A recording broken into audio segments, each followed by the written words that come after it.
Ako prvú gymnastku vidíme cvičiť celú zostavu absolútnu víťazku tejto súťaže Olgu Mostepanovovú, ktorá v ušnom finále získala vo všetkých disciplínach desiatky.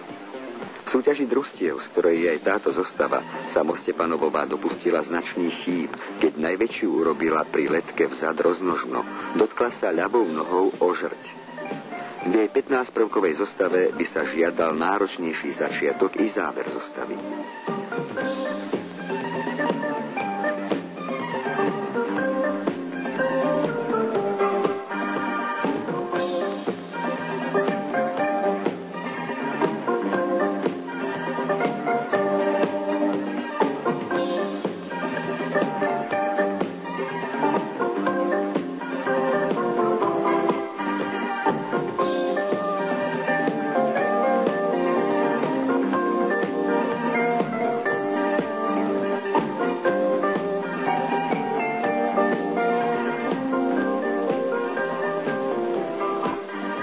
Reprezentantka Nemeckej demokratickej republiky Senpová predviedla originálny náročný začiatok, a to po rondáte na mostík, salto vzad z krčmu ponad žrť vo vise.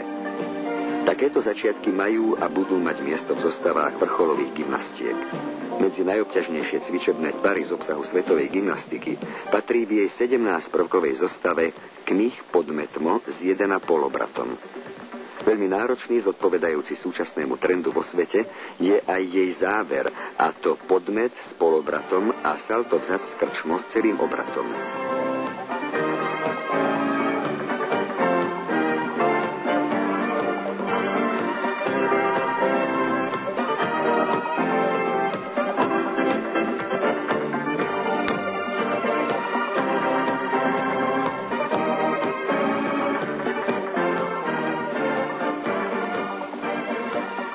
Naša najúspešnejšia reprezentantka v poslednom období a aj na tomto podujatí, Hanka Říčná zo strediska vrcholového športu v Brne, kde ju trénujú manželia Křížovci, predvádza veľmi náročnú zostavu zodpovedajúcu súčasným medzinárodným požiadavkám. Medzi najefektnejšie tvary patria saltá vpred s chýľmo, roznožmo v rozličných väzbách.